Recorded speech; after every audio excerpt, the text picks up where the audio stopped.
Welcome to this episode of Coastal Catch-Ups. So this is a slightly different approach. Again, I am speaking to myself today, but the agenda of this podcast is questions from previous guests I've had on Coastal Catch-Ups. So basically, I've messaged people I've had a chat to about some things that are on their mind and some questions that they need answered. So they have been great in responding and sending a couple of messages through. And yeah, they're difficult questions, and I appreciate that I might not be an expert in the subject, but at the same time, it's allowed me to go away and learn a lot about the particular question and share some of the science behind the topic and some of my opinions on it.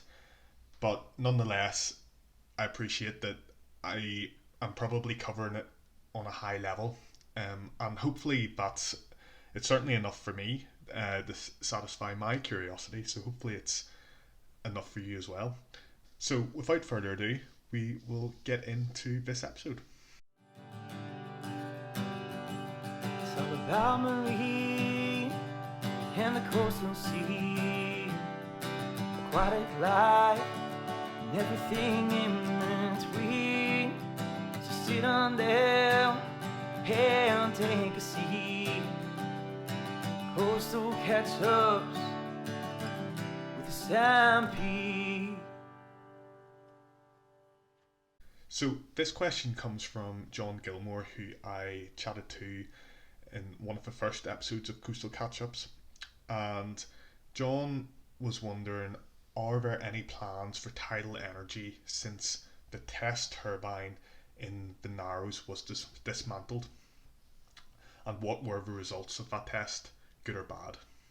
So there's a couple of parts to this question, and I have a responsibility to give you a bit of background to the question as well if you're not familiar to this particular location we're talking about. So, what is a background? The Narrows is a place in Strangford Lough on the east coast of Northern Ireland, and it's an inlet. It's a sea inlet, and the channel entering into the loch is about 500 meters wide, at its narrowest point. So the loch itself is about 150 kilometers squared in size, and just a bit about the background to Strangford. So it actually bears its name from the Vikings, and it means strong fjord.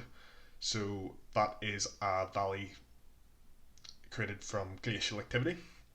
There's also an earlier Gaelic name, which is Loch Cuin, and that name you'd see quite often around the towns, particularly around the Narrows, and that means Loch of the Havens. So that's referring to the actually once you get into the loch, how I imagine it's coming from the importance of mariners seeking safety from the Irish Sea. So once you get in the loch, it's nice and peaceful. And funny enough, John actually mentioned that in his episode about the loch. So in terms of the Narrows Channel, you have Strangford on the west side, and then you have Portaferry on the east side. If you've been to those places before, and then in terms of the loch as well, before we get into the modern era of tidal energy, there's also evidence in the loch of settlements using the tides to create tidal mills for mechanical motion rather than generating electricity, obviously. So that was uncovered, and I think that dates back to around the seventh century, and that's around the monastery at Nendrum. So if you've ever been there, that's another wee fact for you. So humans have been at this for a long time. Obviously the technology's changed in that time. So how did the Narrows form? And this is the Narrow Channel in the Strangford Lough. So it is thought the channel was formed by melting ice sheets around 15,000 years ago. Large ice sheets covered the country and basically scraped their way across the landscape. And we can see marks of this left today, such as small bumps and I suppose hills is a better term for it, but the actual term used to describe these hills are drumlins, and these form a lot of the islands in Strangford Lough, but you also have eroded drumlins, which are called platies. So they are covered by water. At high tide, they're mostly covered by water and essentially submerged. That's one of the features. Another feature is glacial erratics, which are large boulders that have been picked up by the ice and transported as the ice sheet moves. So you get random boulders, and they're able to identify erratics by some smart geological dating, so they can tell that this boulder does not belong here and it's been transported here by the ice. And finally, there's old valleys formed by the meltwater which ran under the ice sheets, uh, and this caused erosion under the ice. At the current sea level, they are now channels in the loch. So there's if you look at the map of the loch, you'll have the inlet at the Narrows, and then you have a Y shape, so you have deep channel running up the middle of the loch, and then also a part of the Y that goes off to the west, or sorry, east, and it's kind of it makes that Y shape. So they're the deepest channels running down the middle of the loch. So we have a channel, but now we need to know why a channel creates strong tides. So just to give you a bit of background to tides, we get two high tides a day and two low tides per day. And this is known as the term semi-diurnal tides. The incoming tide is called the flood tide, and the outgoing tide is known as the ebb tide. And it's controlled predominantly by the gravitational pull of the moon. So moon takes just under 1 month to rotate around the Earth. However, as the Earth spins on its axis, the water is always pulled towards the direction of the moon, and therefore the water is pulled in different directions around the Earth. Another force acting on the water is the sun, but as this is further away, the effect is not as large. Nonetheless, as the moon rotates around the Earth and is in line with the sun, we get a stronger tide known as spring tides. So, i.e., we have the force of the moon plus the sun at those stages. When the moon and sun are not aligned, we have neap tides, which are slightly, so you get a lower high water and a higher, you get a higher, no, you get a lower high water and a higher low water. So the tidal range basically is not as high. I'll try and rephrase that probably. So your highs are not as high and your lows are not as low. That's the best way to explain it. So that's comparing your neaps and your springs. So the springs, you would get a higher tidal range, and your currents, therefore, your tidal currents are higher on your spring tides. So we get roughly about 2 phases of neap tides and 2 phases of spring tides per month. As I mentioned, the tidal range is higher in springs. We get a larger volume of water passing across the seabed, and then if we take this in the case of the Narrows, we get all this water being forced through a narrow channel, and then this creates a very strong spring current, and it averages about 6.5 knots in the channel. That's according to the navigation charts, but as this is an average, it is known to get up to higher than this, over 7 knots. When I'm talking about knots, knots are nautical miles per hour, and this equates to roughly, it's about, I take it by meters per second is half of the value of 1 knot. So if we're talking about 7 knots, we're talking about roughly about 3.5 meters a second, probably getting higher than this to 4 meters a second in the channel. So it's very, very quick. So naturally, this is an ideal place to investigate the potential for tidal energy. There was actually a study I read during my research for this. It has been estimated that there's around 350 million meters cubed of water enters and leaves the loch through the Narrows on each tide. So that's an interesting fact, and it just shows you how much water is being forced through the channel. When you get this as well, I should mention, you get loads of features in the water column forming. You get tidal eddies, which are back currents which appear. So the flow of the water in the eddies would be normally opposite to the direction of the main flow of water.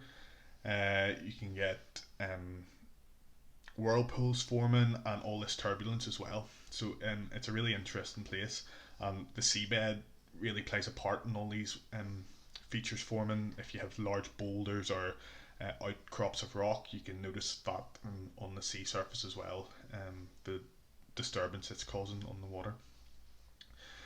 There's also, as the water's being forced through the channel, there's approximately a 2 hour offset in the times of high water and low water inside and outside the loch. So, i.e., if you're looking at somewhere, for example, Ardglass, high water could be at 2 o'clock, but high water inside the loch wouldn't be until about roughly 4 o'clock. So there's a delay because it's taking time for the water to enter the loch as well. So now we know a bit about tides and the rough geology of the Narrows. We need to know about how we can actually capture tidal energy. So, according to the UK Marine Energy Council, there is potential for tidal energy to contribute to 11% of the UK's energy demand. One thing I'd like to point out that makes tidal energy different to other forms of renewable energy is that the moon and sun hopefully won't stop moving, or else we could have a disaster movie on our hands with like Bruce Willis or something. But all being well, they will continue, and they're reliable sources when you compare it to the likes of wind, sun, and waves, which depend on the climate and the weather. Uh, you can also argue geothermal, but I don't know too much about that. I assume that's more reliable. But anyway, we'll park that there. So apart from our variation in our neap and spring tides, they're pretty constant. The tides. One of the first methods of collecting tidal energy are tidal barrages, which are essentially dams which are placed in tidal streams, and they will most often span across a tidal estuary or a bay. And as you can imagine, this will completely change the tidal flow on the upper side of the structure, and in most cases this will completely change the habitats in above the structure and destroy certain habitats as well, which rely on the rise and fall of tides. So it's a really hardcore way, and I know down in the south of France there's a tidal barrage currently working still, and there's none to my knowledge around the UK or Ireland. There are also uh, tidal lagoons, which don't span across an estuary or a bay, so their spatial requirement is far less, but it does require the construction of a breakwater to create a lagoon. A lagoon was nearly constructed in Swansea Bay, but was rejected by the government due to the cost benefit. And to my knowledge, support for another project in the area called Blue Eden is now being revived, and work is beginning again, led by private companies instead. The project, from a brief glance, looks exciting with native oyster hatcheries in the lagoon, access to the lagoon breakwater for exercise, and water sports within the lagoon, aquaculture, and new habitats such as salt marshes. So, the plan is in this project in Swansea that it'll create clean energy for around 155,000 homes and save over 230,000 tonnes of carbon emissions each year. So to me, this sounds like the future, and unless I'm missing a massive pitfall, I know there will be some constraints with construction and taking up an area of seabed, but I certainly at the minute support this type of innovation as aiming for a sustainable future. So I've talked about tidal barrages and lagoons. There's also other methods being tested, some of which actually are being tested in the Narrows at the minute, and that includes underwater kites, which create a figure of eight motion. But to my knowledge, our development is in the early days, and yeah, it's in the research and development stage. And then lastly, we have harnessing tidal streams by placing underwater turbines in the water column, which brings us nicely onto the tide generation in the Narrows. So the turbines act as underwater windmills and require less energy compared to the wind farms, and that's due to the fact that water's denser and it requires less movement to power the blades. So in terms of the CGen project, it was actually the world's first tidal turbine which was commissioned in 2008. And I knew it was innovative, but I didn't actually realise it was the world's first. I was just starting secondary school at the time. Yeah, I suppose that's giving away my age. But yeah, it was decommissioned in 2019, and it was, I suppose, the first life cycle from a tidal turbine project from the cradle to the grave. So from the inception, the planning to decommissioning it and taking it off the seabed. So just to give you a flavour of the technology used on it, the, the turbine had it was two turbines on the structure, and they turned it roughly about 14 revolutions per minute, and the tips of these blades turned at 12 meters a second. The turbine was piled into the seafloor with four pile structures, four legs, and the turbines themselves could be lifted in and out of the water for inspection by sliding up and down the structure. As it was a test, it was designed to be in the water for around 5 years after fulfilling all the. I'm sure the designers and maintenance folks had loads of technical questions that needed answered, and as this was the world's first, like, there's no standard guidance for this. This was proper research and development to see how a project like this would go ahead. And I suppose that goes for most cases in tidal energy, as it is still roughly in the research and development phase when you compared to other renewable sources such as offshore wind. And yeah, like I said, there's no standardized practice, and there's many uncertainties, and these uncertainties also probably hike the cost up as well. I suppose these uncertainties when it comes to getting investors interested as well. It's really important to reduce uncertainty when you're asking people to invest. So that's a bit of a background to the actual turbine. In terms of John's question, then, was the project successful? I thought I'd answer this in two main themes, and the first one is the environmental side. So, was it successful in terms of not having a significant impact on the environment in Strangford Lough? And then we'll look at the economic side, which the economic side is not really my forte, but I'll give it a good go and keep it simple, because I need to keep it simple for myself. In terms of Strangford Lough, it's heavily designated, and well, one of the designations is special area of conservation, and one of the priority species in that designation is the harbour seal, or also known as the common seal. And Strangford holds a significant population of breeding harbour seals, and it's been coined as the most important breeding site in Ireland. So you can imagine a fast spinning blade in a narrow channel, and you have seals bobbing about and swimming about. Like, there is potentially a significant risk there of collisions. So as this was a trial, there was a lot of stakeholders involved between the environmental bodies in the government and environmental charities such as Ulster Wildlife. And as far as I'm aware, there was a lot of meetings to come up with a plan, and this led to extensive environmental monitoring being carried out, and it would ultimately provide valuable data for future projects down the line. But it was also the data was collected prior to the installation. This is important. This is called defining your baseline. So you need to know what's happening at an area in terms of environmental receptors, such as, for example, in this case, seals. What's happening before, after you place a project, for example, a turbine, you can really assess what the changes are in animal behaviour or in terms of animal mortality. So that was the plan. So there was environmental monitoring before and during the project. I'm actually not sure, but I'm sure there's maybe monitoring after the project as well. I looked at the results of the environmental monitoring paper, or the report for you, and in particular I looked at the impacts on the seal species. So I mentioned about the common seal. You also have grey seals floating about there, and you also have harbour porpoises as well.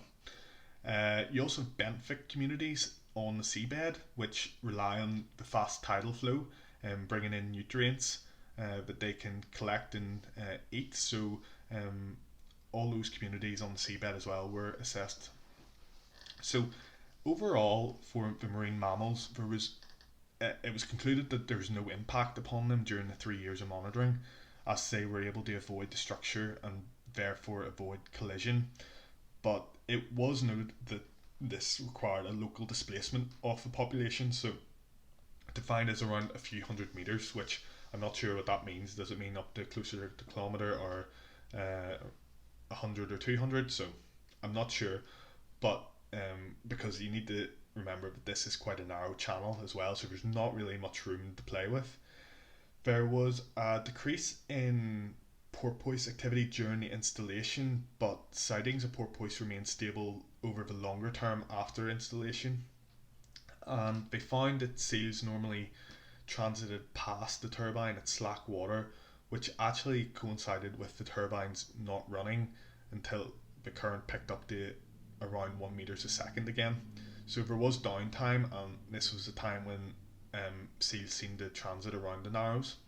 So, in terms of the benefit communities recorded, there was no impact, and it was suggested that these communities are used to turbulent tidal flows in the area, and therefore any additional turbulence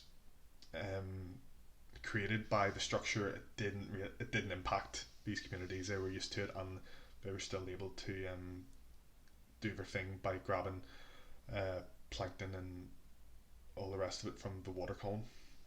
It was noted that the monitoring was taken over a relatively short period of time, and therefore it is harder to find trends in species behaviour or presence. So I suppose that is one of the limitations of the monitoring. There was also searches for mortalities on nearby shorelines, and no mortalities were recovered in terms of marine mammals. So overall, it was pretty successful, and I think the stakeholders, there was an article I read, it got the green light. So I suppose the stakeholder meetings, they were happy enough with the results. So moving on from wildlife, the other environmental aspect I wanted to talk about was the climate aspect, and in particular carbon reduction. So the project saved around just over 2,000 tonnes of carbon per year, and its carbon payback time was around 8 months. This means this is the amount of time, but the project needs to make up for all the carbon used in creating the machine in terms of steel manufacturing, etc. If you think of all the embodied carbon in the structure itself. So it took 8 months for it to pay that back. I should mention, as this, although is a great benefit, the aim of the project was to nail down the technology which can be used on a larger scale. And although therefore, yes, it's obvious that this project would reduce carbon, the idea is getting the technology nailed down so it can do this on a larger scale. So that's our carbon reduction figures.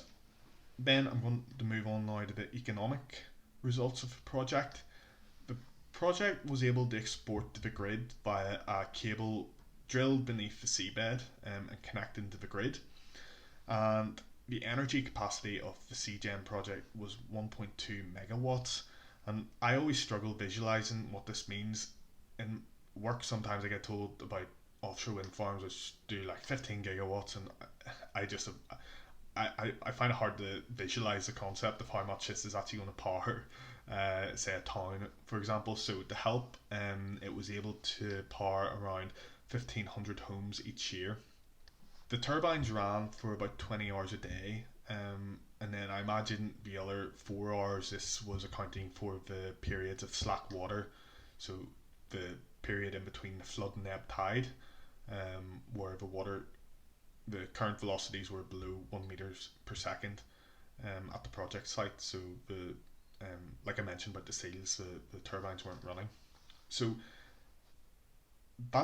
it's good that, and it comes back to my other point as well about the consistency of tide. So although there is a bit of slack tide, the 20 hours a day will be 20 hours a day every day, rather than maybe 2 days, for example, in a wind farm, 2 days of good wind, and then you could have a high pressure system come in, and you could have a week without any wind. So this is consistent energy being generated.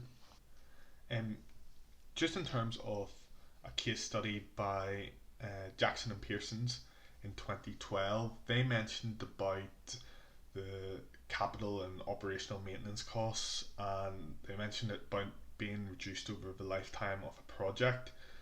And they basically summarised by saying, assuming the current rate of development in the technology will remain, i.e., reducing costs and making efficiencies and standardising processes, tidal energy will be feasible in the next 15 years and will continue to become more viable in the long run as new improved technologies are developed and appropriate incentives are given.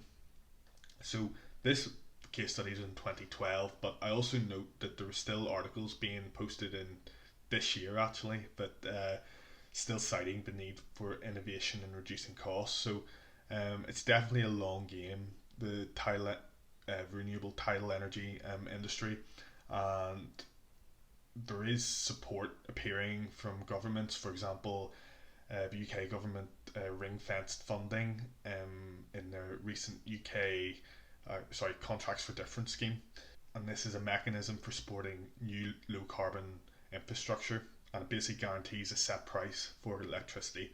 So since it's stable, investors are more likely to want to basically guaranteed a certain amount of money from it. So I'm sure there's pros and cons to that system, but yeah, that's one of the ways that the government can support the industry.